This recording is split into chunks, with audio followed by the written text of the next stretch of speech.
എല്ലാ പ്രേക്ഷകർക്കും നമസ്കാരം. ഹെൽത്ത് ടിപ്സിലേക്ക് എല്ലാവർക്കും ഒരിക്കൽ കൂടി സ്വാഗതം.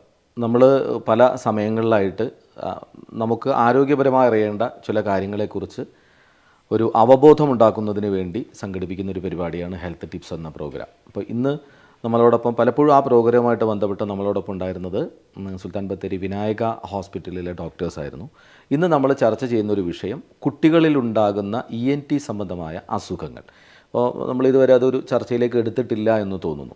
അപ്പോൾ അതുമായി ബന്ധപ്പെട്ട് നമ്മളോടൊപ്പം ഇന്നത്തെ ഈ പ്രോഗ്രാമിൽ ചർച്ച ചെയ്യാനും അതുപോലെ പ്രേക്ഷകരിലേക്ക് കുറേ കൂടി അതിനെക്കുറിച്ചുള്ള അറിവുകൾ പകരാനുമായി എത്തിയിട്ടുള്ളത് സുൽത്താൻ ബത്തേരി വിനായക ഹോസ്പിറ്റലിലെ consultant ENT surgeon doctor G. Gopakumar സാറാണ്. അപ്പോൾ അദ്ദേഹത്തെ വളരെ സ്നേഹപൂർവ്വം നമ്മുടെ ഇന്നത്തെ ഈ പ്രോഗ്രാമിലേക്ക് സ്വാഗതം ചെയ്യുകയാണ്. സാർ നമസ്കാരം. നമസ്കാരം. അപ്പോൾ കുട്ടികളിൽ ENT സംബന്ധമായിട്ടുണ്ടാകുന്ന പ്രധാനപ്പെട്ട അസുഖങ്ങൾ അല്ലെങ്കിൽ ഡോക്ടറെ OPയിൽ കാണാൻ വരുന്ന കൂടുതലും കുട്ടികളിലുണ്ടാകുന്ന അസുഖങ്ങൾ എന്തൊക്കെയാണ് ENT സംബന്ധമായി? നമ്മൾ ENT സംബന്ധമായി പറയുകയാണെങ്കിൽ ഏറ്റവും കൂടുതൽ അസുഖം ഉണ്ടാകുന്നത് ഈ 3 ഭാഗങ്ങളാണ്. ENT എന്ന് പറയുന്നത് തന്നെ തൊണ്ട, ചെവി, മൂക്ക്. അല്ല, കുട്ടികളിൽ ഏറ്റവും കൂടുതൽ അസുഖങ്ങൾ ഉണ്ടാകുന്നത് ഒരു 90% അസുഖങ്ങളും ഈ 3 ഭാഗങ്ങളുമായിട്ട് റിലേറ്റഡ് ആയിട്ടുള്ളതാണ്. പ്രത്യേകിച്ച് എപ്പോഴും കുട്ടികൾക്ക് ജലദോഷം, കഫക്കെട്ട്, തൊണ്ടവേദന, ചെവിക്കുള്ള പ്രശ്നങ്ങൾ, ഇതൊക്കെ സർവ്വസാധാരണമായിട്ട് കുട്ടികളിലുണ്ടാകുന്ന പ്രശ്നങ്ങളാണ്. ഇപ്പോൾ അതിൽ കൂടുതലായിട്ടും കുട്ടികളിലേക്ക് ഇപ്പോൾ ഈ ഹെഡേക്കുമായിട്ട് ബന്ധപ്പെട്ട് തലവേദനയായിട്ട് ബന്ധപ്പെട്ടിട്ടുള്ള കാര്യങ്ങൾ എന്തൊക്കെയാണ് വരാറുള്ളത്? തലവേദന നമ്മൾ മുതിർന്നവരെ അപേക്ഷിച്ച് കുറേയൊക്കെ കുറവാണ് കുട്ടികളിൽ. എന്നാലും കുട്ടികൾക്ക് തലവേദന ഉണ്ടാവാറുണ്ട്. അത് പല കാരണങ്ങൾ കൊണ്ട് തലവേദന വരും. എന്താണ് അതിൻ്റെ പ്രധാനപ്പെട്ട കാരണങ്ങൾ ഈ കുട്ടികളിലേക്ക് തലവേദന? പ്രധാന കാരണങ്ങൾ നമുക്കത് 1-2 ഗ്രൂപ്പായിട്ട് തിരിക്കാം. ഒന്ന് ഈ ഇൻഫെക്ഷൻസ് കൊണ്ടുവരുന്നത്. ഇൻഫെക്ഷൻസ് എന്ന് പറയുന്നത് നമുക്കത് സൈനസൈറ്റിസ് ആവാം, ചെവിയിലുണ്ടാകുന്ന ഇൻഫെക്ഷൻ ആകാം, അങ്ങനത്തെ ഉള്ള പ്രശ്നങ്ങൾ കൊണ്ട് തലവേദന വരാം. പിന്നെ വരുന്ന ഒരു വിഭാഗം എന്ന് പറഞ്ഞാൽ വാസ്കുലർ ഹെഡേക്ക് എന്ന് പറയുന്നത്. കൂടുതലും മുതിർന്നവർക്കാണ് ഉണ്ടാകുന്നത്. അതിൽ കുട്ടികൾക്കും ഇത് വരാം. അതിൽ പ്രധാനമായിട്ട് വരുന്ന ഒന്നാണ് മൈഗ്രെയിൻ.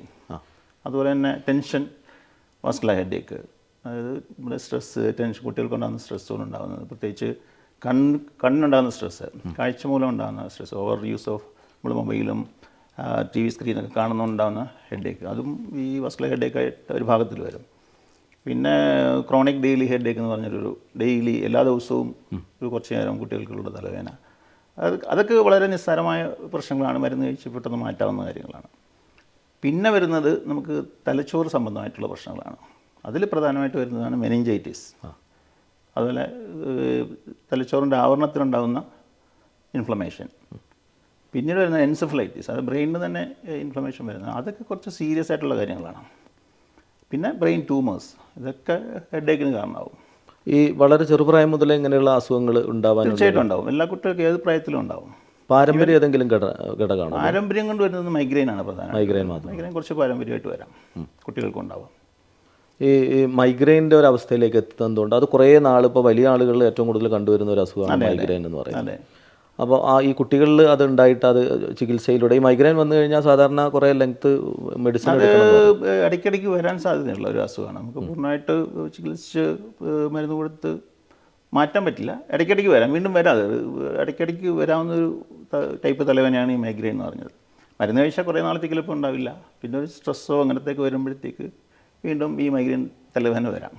അത് കണ്ടിന്യൂസ് ആയിട്ട് വന്നുകൊണ്ടേയിരിക്കുക. വരണമെന്നില്ല, ഒരു പ്രായം കഴിയുമ്പോൾ ചിലപ്പോൾ മാറും. ചിലർക്ക് ഇങ്ങനെ ഇടയ്ക്കിടയ്ക്ക് ലൈഫ് ലോങ് ഉണ്ടായിക്കൊണ്ടിരിക്കും. മൈഗ്രെയിൻ സ്ഥിരമായിട്ട് പെട്ടെന്ന് മാറിപ്പോകാനുള്ളൊരു മെഡിസിൻ അങ്ങനെ ഇല്ല, അത് ഇടയ്ക്ക് ഉണ്ട്. മെഡിസിൻ ഉണ്ട്. ഇപ്പം നമുക്ക് കുറേ ഈ കുറച്ച് കോസ്റ്റ്ലിയാണ്. നേസൽ സ്പ്രേ ഉണ്ട് പെട്ടെന്നുണ്ടാകുന്ന ഈ മൈഗ്രെയിൻ തലവേദനയ്ക്ക്. അതുപോലെ ടാബ്ലറ്റ് ഉണ്ട്.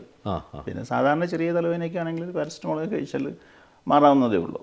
പക്ഷേ ഈ മൈഗ്രെയിൻ ഇടയ്ക്കിടയ്ക്ക് ഉണ്ടാവാനുള്ള സാധ്യതയുണ്ട്. എല്ലാവർക്കും ഉണ്ടാവണമെന്നില്ല.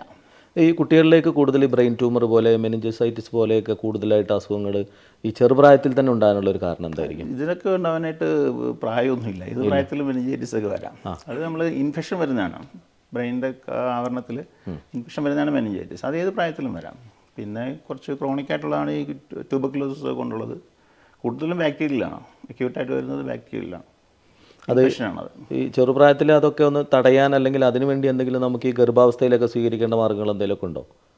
ഗർഭാവസ്ഥയിൽ നമുക്ക് അതിനകത്ത് പ്രത്യേകിച്ചൊന്നും ചെയ്യാനൊന്നുമില്ല. ട്യൂമർ വരാനുള്ളത് നമുക്കത് ഒന്നും ചെയ്യാനില്ല. ട്യൂമർ മെനിഞ്ചൈറ്റിസ് ഒക്കെ ഇൻഫെക്ഷൻ കൊണ്ട് വരുന്നതാണ്.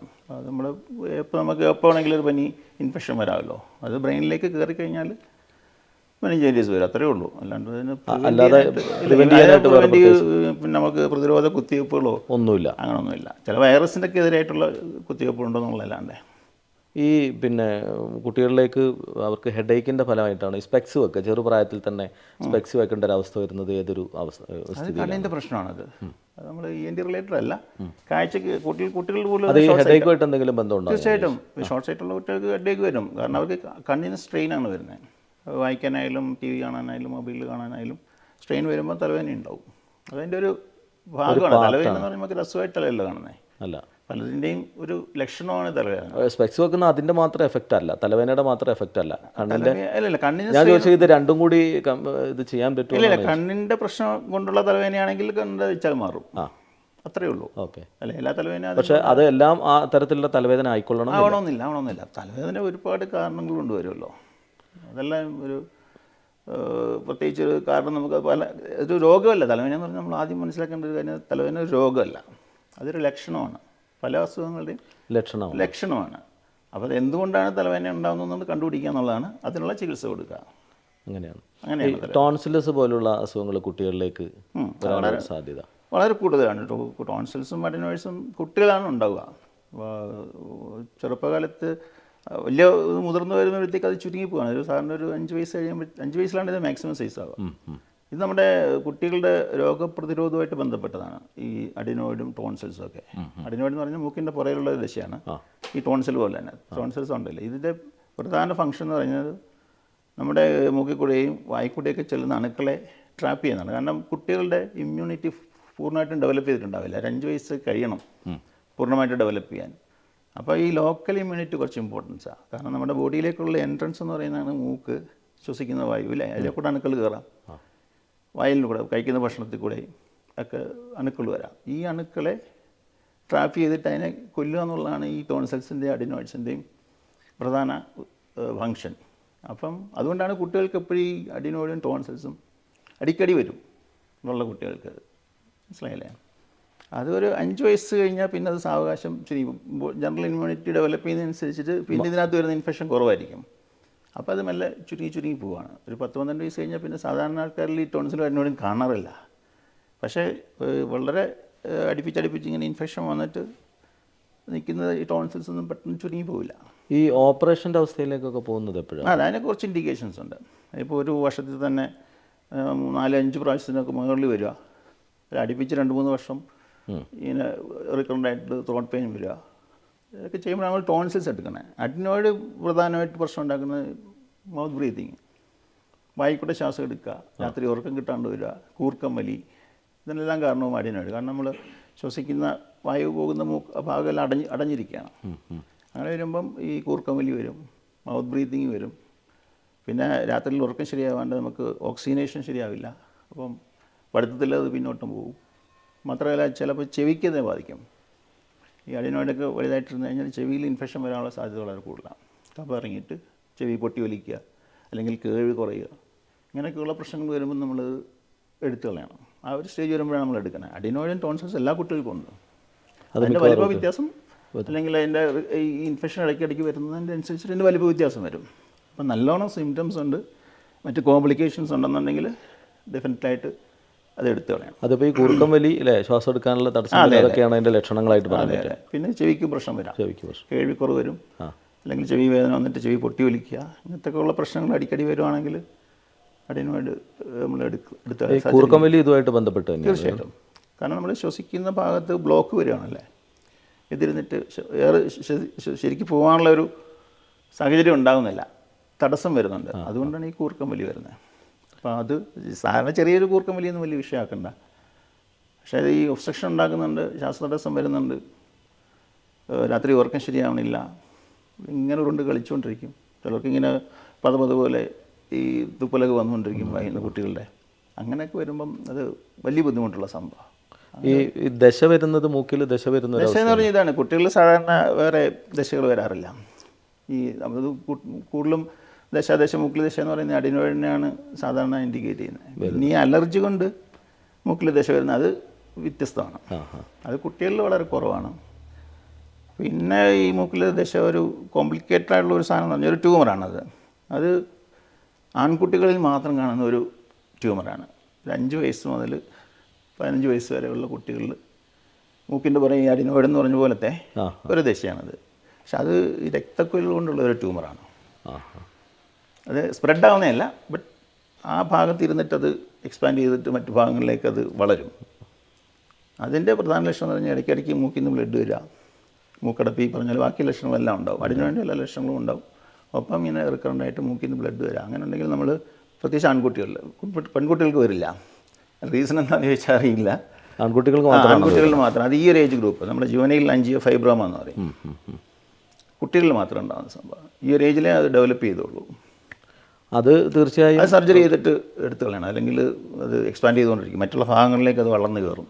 ഒരു പ്രായത്തിനുള്ളിൽ തന്നെ തുടക്കത്തിൽ തന്നെ കണ്ടെത്തുക. തുടക്കത്തിൽ നമ്മൾ മൂക്കിൽ നിന്ന് ഇങ്ങനെ അടയ്ക്കുക. കുട്ടികളിൽ സാധാരണ മൂക്കിൽ നിന്ന് ബ്ലഡ് വരാന്ന് പറഞ്ഞാൽ കൂടുതലും മൂക്കിനകത്ത് വിരലൊക്കെ ഇട്ടിട്ട് മുറിഞ്ഞിട്ടായിരിക്കും സാധാരണ വരിക.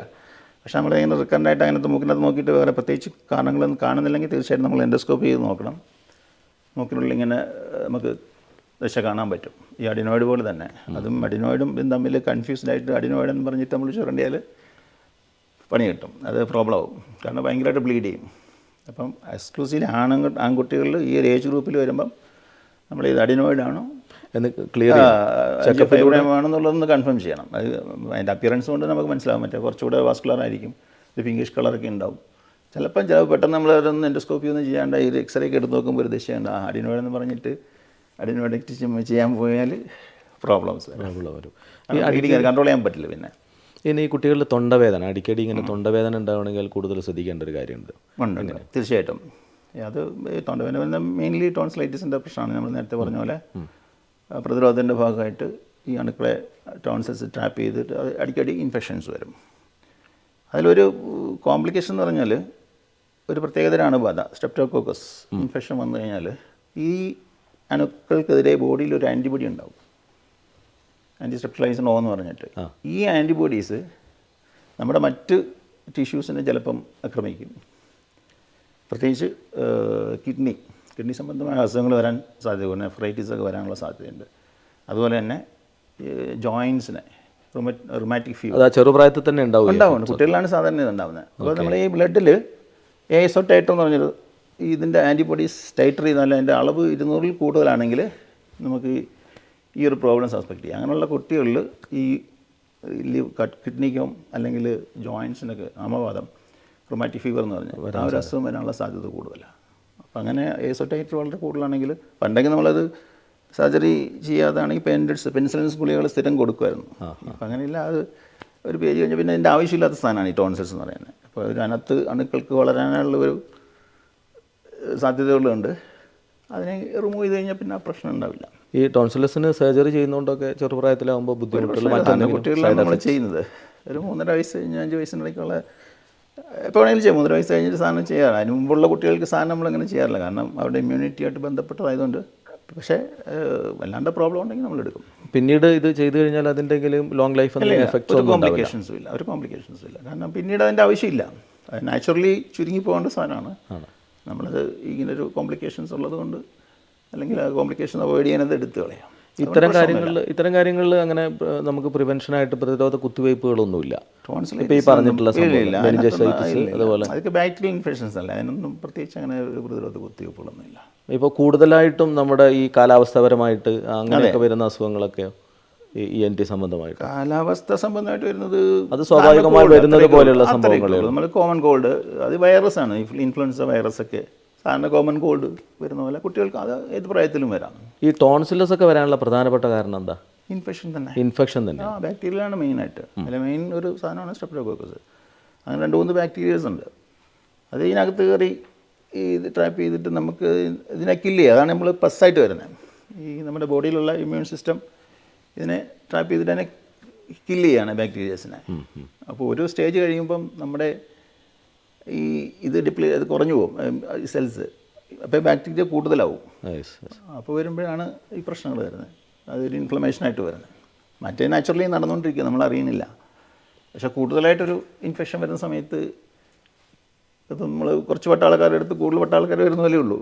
അപ്പോൾ അണുക്കൾ കൂടുതലാണെങ്കിൽ ആ ഒരു സിവിയറായിട്ടുള്ള ഇൻഫെക്ഷൻ വരും.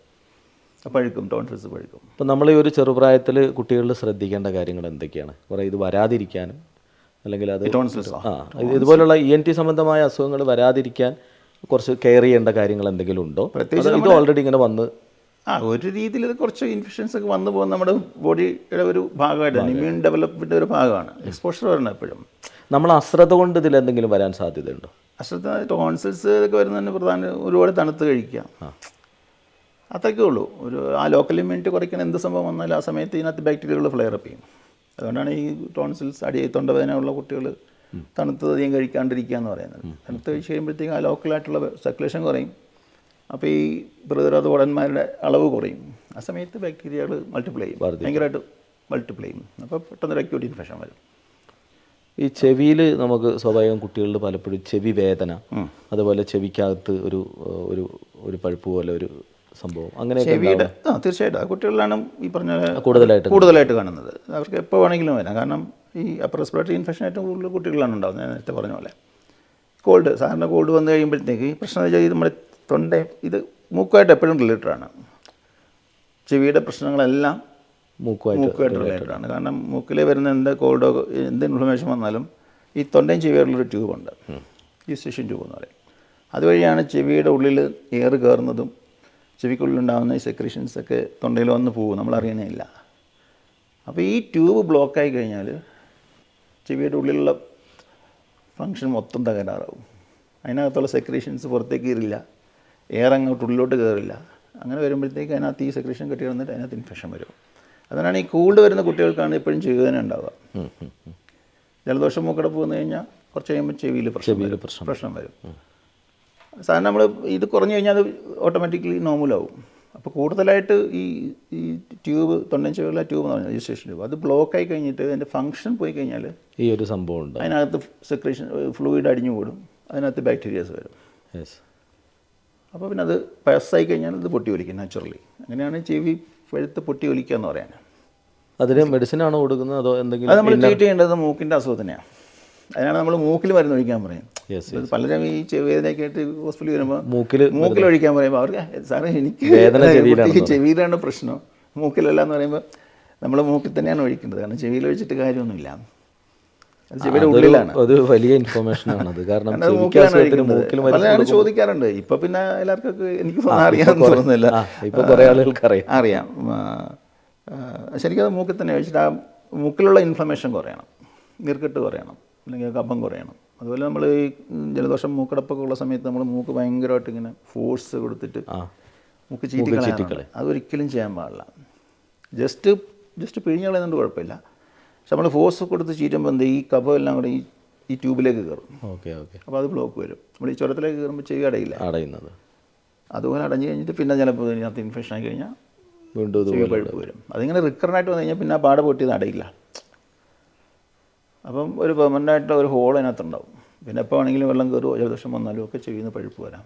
കുറച്ച് കഴിയുമ്പോൾ കേൾവി കുറയും. അങ്ങനത്തെ ഉള്ള പ്രോബ്ലംസ് സാധാരണയാണ്. പിന്നെ വേറൊന്ന് പറഞ്ഞാൽ ഈ ചെവി ചിലപ്പോൾ വേദനയൊന്നും ഉണ്ടാവണമെന്നില്ല. തുടക്കത്തിൽ ചെറിയ വേദന ഉണ്ടാവും, അത് കഴിയുമ്പോൾ അത് ചെവി വേദന മാറും. പക്ഷേ ഇതിൻ്റെ ഉള്ളിൽ കിടക്കുന്ന കഫം ചിലപ്പോൾ അങ്ങനെ തന്നെ കിടക്കും, ഇൻഫെക്ഷൻ ഉണ്ടാവില്ല ആ ഒരു സ്റ്റേജിലേക്ക്.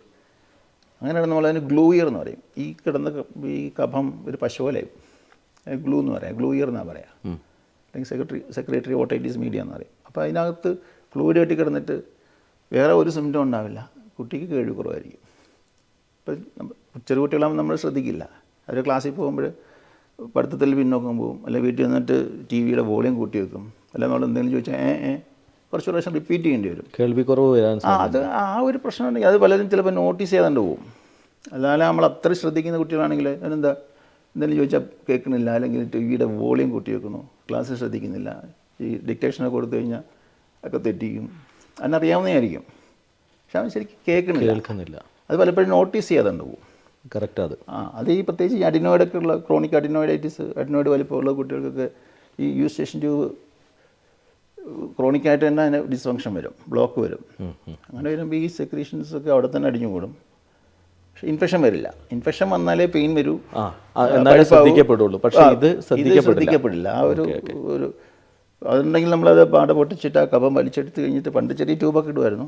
ഇപ്പോൾ പിന്നെ അഡിനോയിഡക്ടമിയൊക്കെ ചെയ്ത് കഴിഞ്ഞാൽ പിന്നീട് ആ പ്രശ്നം ഉണ്ടാവാറില്ല. ആദ്യമേ കണ്ട് ചികിത്സിക്കുകയാണെങ്കിൽ അല്ലെങ്കിൽ വിഷയം ഒഴിവാക്കാം. പെർമനൻ്റായിട്ട് തന്നെ പാടയ്ക്ക് പ്രശ്നം വരും. പാട വലിഞ്ഞിലൊക്കെ വന്നിട്ട് പാട ഒട്ടിപ്പോയി കഴിഞ്ഞാൽ പിന്നീട് അത് കാര്യമായിട്ട് നമുക്ക് ചെയ്യാൻ പറ്റില്ല ഒന്നും. അത് ചെറുപ്പത്തിൽ തന്നെ കണ്ടുപിടിക്കേണ്ട ഒരു ഒ പിയിൽ കൂടുതലായിട്ടും കുട്ടികൾക്ക് വരുന്ന അസുഖം ഏറ്റവും കൂടുതൽ റിപ്പോർട്ട് ചെയ്യപ്പെടുന്നത് കൂടുതൽ ഈ പറഞ്ഞാൽ അഡിനോയിഡും ടോൺസിൽസും ടോൺസിലസ് തന്നെയാണ് കൂടുതലും. നമ്മൾ സർജറിയും കൂടുതലും അതൊക്കെ റിലേറ്റഡ് ആയിട്ടാണ് കുട്ടികളിൽ. ചെവിയിൽ വരുന്ന പ്രോബ്ലം കുട്ടികൾക്ക് നമ്മൾ കാര്യമായിട്ടുള്ള സർജറി ഒന്നും വേണ്ടി വരില്ല. പിന്നെ ഈ സെക്യൂരിറ്റി ഓട്ടറൈറ്റിസ് കഫം കിട്ടുന്ന ഈ ഗ്ലൂ ഇയർ എന്ന് പറഞ്ഞ സംഭവത്തിൽ മാത്രം പിന്നെ ടെമ്പാനിക് മെമ്പറൈൻ ചെറിയൊരു ഇൻസിഷൻ ഇട്ടിട്ട് ഉള്ളിലുള്ള കഫം വലിച്ചെടുക്കുക എന്നുള്ളതേ ഉള്ളൂ. അല്ലാണ്ട് പിന്നെ വരുന്നത് ഇതൊക്കെ ചെറിയ പാടുപൊട്ടൊക്കെ പ്രശ്നമുള്ള സാധനമല്ല. ഇപ്പോൾ വളരെ കുറവാണ്. പക്ഷേ പണ്ട് കാലത്തൊക്കെ ഇഷ്ടംപോലെ കേസുകൾ നമ്മൾ ഈ കുറച്ച് ഡേഞ്ചറസ് ടൈപ്പ് ഓഫ് പെർഫറേഷൻ എന്ന് പറയും. അത് നമ്മൾ ഈ എല്ലുമായിട്ട് ചെവിയുടെ ഈ എല്ലിനുള്ളിലാണല്ലോ ഈ ചെവിയുടെ സ്ട്രക്ചേഴ്സൊക്കെ ഇരിക്കുന്നത്. അപ്പോൾ ആ ബോണുമായിട്ട് ചേർന്ന് പെർഫറേഷൻ വരികയും നമ്മുടെ ഈ സ്കിന്നുള്ളിലേക്ക് വളർന്നു കയറിയിട്ട് അതിനകത്ത് ഈ ഇതെല്ലാം കൂടെ അടിഞ്ഞു കൂടിയിട്ട് ദ്രവിച്ച് പോകും. കൊളിസ്റ്റേറ്റോമ എന്ന് പറയും. അത് പ്രശ്നം ഉണ്ടാക്കും. കാരണം ഈ ചെവിയുടെ ഉള്ളിലുള്ള ചെറിയ അസ്ഥികളുണ്ടല്ലോ, മാലിയസ് ഇൻകസ്റ്റൈൽസ്, അതൊക്കെ ദ്രവിച്ചു പോകും. കേൾവി പ്രശ്നങ്ങൾ വരാം. ഇപ്പോൾ അങ്ങനത്തെ അസുഖങ്ങൾ കുറവാണ്, കുട്ടികളിൽ കുറവാണ്. പക്ഷെ പണ്ട് കാലത്ത് ഒരുപാടുണ്ടായി. ഞാൻ നേരത്തെ ബേബിയിലൊക്കെ ആയിരുന്ന സമയത്ത് ഇഷ്ടംപോലെ കേസുകൾ ഉണ്ടാകുമായിരുന്നു. അത് ഡേഞ്ചറസ് ടൈപ്പ് ഓഫ് പെർഫെക്ഷൻ എന്നാണ് പറയാം, കൊളിസ്റ്റേറ്റോമ.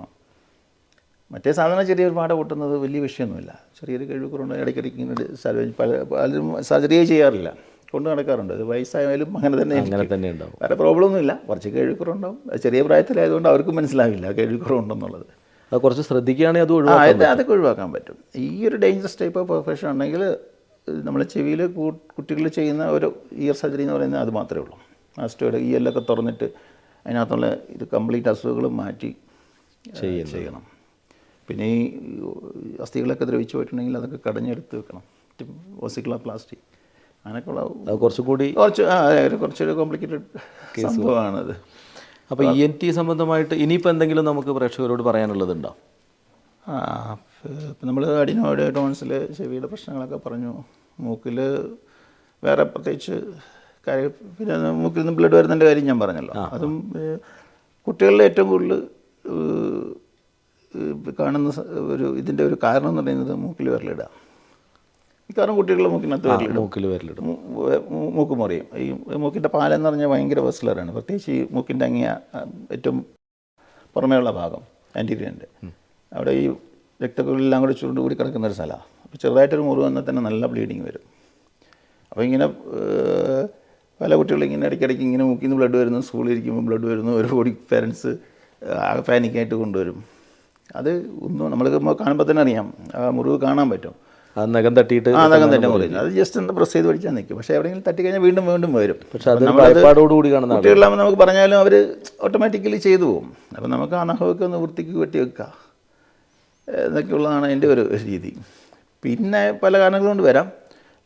ഒരു 90% ഇതിനാണ്. പിന്നെ മൂക്കിൽ എവിടെയെങ്കിലും ട്രോമ വന്നാലും മൂക്കിടിച്ചിട്ട് വീഴുക, അത് അങ്ങനെയൊക്കെയാണെങ്കിൽ വരാൻ സാധ്യതയുണ്ട്. പിന്നെ ഞാൻ പറഞ്ഞ നെസോഫെറിഞ്ചൽ ആൻജിയോഫൈബ്രോമ, പിന്നെ കുറച്ച് നമുക്ക് ബ്ലഡ് ക്യാൻസർ അങ്ങനത്തെ ഹീമോഫിലിയ, ബ്ലഡ് ക്ലോട്ടിങ് ഫാക്ടേഴ്സിനൊക്കെ വളരെ കണ്ടീഷൻസ് ആണ്. മോസ്റ്റ് കോമൺ ഇതാണ്. നമ്മളിപ്പോൾ പല പേരൻസിൻ്റെ അടുത്ത് പറഞ്ഞാലും മനസ്സിലാവില്ല. അവർക്ക് ഇതിങ്ങനെ ഇടയ്ക്ക് വരും, അവിടെ നിന്ന് വരുമ്പോൾ വരും. അത് വേറെ രസകരം ഒരു സംഭവം എന്ന് വെച്ചാൽ ഒരു വിചിത്രമായ ബ്ലീഡിങ് ഉണ്ട്. മൂക്കിൽ നിന്ന് മാത്രമല്ല, ചിലപ്പോൾ കണ്ണിൽ നിന്ന് വരും, ചെവിയിൽ നിന്ന് വരും. അങ്ങനത്തെ ചില കുട്ടികളുണ്ട്. അത് നമ്മൾ പേരൻസിന് എത്ര പറഞ്ഞ് മനസ്സിലാക്കി കൊടുത്താലും അവർക്ക് മനസ്സിലാവില്ല. കാരണം അത് അവരുടെ മുമ്പിൽ വെച്ച് വരുന്നു എന്നാണ് പറയുന്നത്. അത് അവരുടെ രീതി അവരുണ്ടാക്കുന്നതാണ്, ഒരു സൈക്കോളജിക്കൽ പ്രോബ്ലം. അത് നമ്മൾ സ്പുരിയസ് ബ്ലീഡ് എന്നാണ് പറയാം. കുട്ടികൾ മൂക്കിനകത്ത് മുറിവുണ്ടാക്കും, അല്ലെങ്കിൽ കണ്ണിനുള്ളിൽ മുറിവുണ്ടാക്കും, ചെവിക്കുള്ളിൽ മുറിവുണ്ടാക്കും. അവർ അറ്റൻഷൻ കിട്ടാൻ വേണ്ടിയിട്ടാണ്. അല്ലെങ്കിൽ ഈ രക്തം പോലെയൊക്കെയുള്ള കളറുള്ള സാധനങ്ങൾ ചെവിക്കത്തിടുക, അല്ലെ മൂക്കിലിടുക. അങ്ങനെയുണ്ടല്ലേ? ഒരുപാട് കേസസ് വരുന്നുണ്ട്. ഇത് പലയിടത്തും ഇങ്ങനെ കാണിച്ച് എല്ലാ ഇൻവെസ്റ്റിഗേഷനും കഴിഞ്ഞ് നോർമൽ ഒന്നും ഉണ്ടാവില്ല. അത് അവസാനം നമ്മളിത് നോക്കുമ്പോൾ നമുക്ക് ആദ്യം ഞാൻ ഇങ്ങനെ വരുന്ന കേസുകൾ കേൾക്കുമ്പോഴേ നമുക്ക് മനസ്സിലാവും സംഭവം. അപ്പം ഞാൻ ആ ബ്ലഡ് ഒന്ന് കൊണ്ടുവരാൻ പറയും, അല്ലെങ്കിൽ ആ ബ്ലഡ് വരുന്ന സമയം ഒന്ന് നോക്കാൻ പറയും. ചിലപ്പോൾ ഈ പറഞ്ഞ കളർ അങ്ങനത്തെ ചിക്കൻ്റെ ചേർന്ന് കളറൊക്കെ അല്ലേ, അത് ഓറഞ്ച് കളറായിരിക്കും. എന്നിട്ട് ഇപ്പോൾ ചില പേരൻസ് വിശ്വസിക്കില്ല. GP വന്നപ്പോൾ വന്നു, ചില ഇത് ഭയങ്കര വിദഗ്ധമായിട്ട് ചെയ്യും. എനിക്ക് ഞാൻ ഒരു 3 വർഷം മുതലൊരു ഒരു 10-13 വയസ്സുള്ള പെൺകുട്ടിയാണ്. വായിൽ നിന്ന് ബ്ലഡ് വരുന്നപ്പോഴും ഞാൻ കണ്ടു കാണിച്ചു. അത് അപ്പോഴും വന്നിട്ട് കുറച്ച് മുമ്പ് വന്നിട്ടുണ്ട്. അതൊക്കെ നാക്ക് മൊത്തം ഇങ്ങനെ വരഞ്ഞു വെച്ചിട്ടുണ്ട്. ഞാൻ ചോദിച്ചത് അവൾ സമ്മതിക്കില്ല. അപ്പോൾ അവൾക്ക് ബാത്റൂമിൽ പോകണമെന്ന് പറഞ്ഞിട്ട് ബാത്റൂമിൽ പോയിട്ട് പെട്ടെന്ന് ബ്ലഡ്. നമുക്കിത് കാണുമ്പോൾ അറിയാം ഒരിടത്താലും മുറിയാണ്ട് ഒരുത്ത് ബ്ലഡ് വരില്ല. അതൊരു മാനസികാവസ്ഥയാണ്. എന്താണ് മാനസികാവസ്ഥ? സൈക്കോളജിക്കലാണ്. കാരണം കുട്ടികൾക്ക് കുറച്ച് അറ്റൻഷൻ കിട്ടാനും അല്ലെങ്കിൽ സ്ട്രെസ് റിലീവ് ചെയ്യാനും അവർ ചെയ്യുന്ന പണിയാണ്. ഇപ്പോൾ സ്കൂളിൽ എന്തെങ്കിലും പ്രശ്നമുണ്ട് അല്ലെങ്കിലും ഈ ചില ചൈൽഡ് റൈവലറി ഇല്ലേ, ചെറിയ കുട്ടികളോട് കൂടുതൽ സ്നേഹം കാണിക്കുന്നു, ഇപ്പോൾ എവിടെ ഈ കുട്ടിയെ നോക്കണില്ല, അങ്ങനെയുണ്ട്. അത് വരുമ്പോൾ അവർ കുറച്ച് അറ്റൻഷൻ കിട്ടാനായിട്ട് ഇങ്ങനത്തുള്ള കുറച്ച് കളികൾ ചെയ്യുന്ന സംഭവങ്ങളുണ്ട്. കുറേ കേസുകൾ അത് പിന്നെ നമ്മൾ കൗൺസിലിങ്ങിന് വിടും. അപ്പോഴവർ ശരിക്കും കാര്യങ്ങൾ അപ്പോൾ എല്ലാം ENT സംബന്ധമായതാണ് എന്ന് വിശ്വസിക്കേണ്ട. വളരെ രസകരമായ സംഭവം. കുറേ കേസുകൾ ഞാൻ കണ്ടിട്ടുണ്ട് അങ്ങനെ.